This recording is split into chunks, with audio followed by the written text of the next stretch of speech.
By the term dry brushing, I mean using paint to highlight or emphasize texture in a work. It necessitates that every tool has to be completely dry. They can't be damp. And we term the paint is dry when it comes straight out of the tube, so with no additional medium whatsoever. And if you're going to use a brush for dry brushing, you don't hold it the way that you would hold a pencil, because that's going to make you dig into the texture. What we're trying to do is we're trying to use paint to skim across the surface of texture and only catch the tip of texture, not go right down.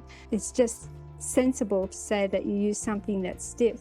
So here, if I want to introduce a shape in paint that's going to highlight the minimal texture of just the canvas weave, then I run the paint and I've picked up the texture just solely of the weave of the canvas. A bristle brush is perfect for that. If I want to highlight texture a little more raised than that of the actual weave of the canvas, then I'll use a sponge, where I want to, here I'm just adding a bit of olive green to that off-white.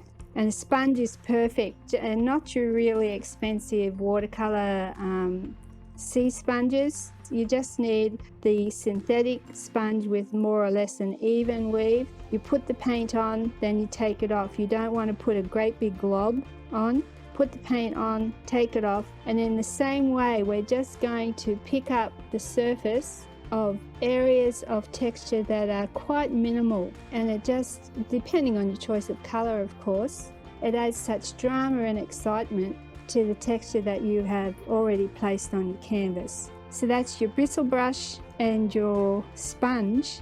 Your palette knife gives the most dramatic statements for dry brushing, and you can run your palette knife straight down with no risk whatsoever that the paint is going to go anywhere other than the top of any texture that you've placed. With a palette knife, you don't lift up your paint and have a great big glob of paint on your palette knife. You run your knife through so that it's lovely and flat and even, and then just run your knife straight over the textural elements. And you can just see it just is a beautiful way to add that drama and excitement to the texture that you've placed already on your canvas.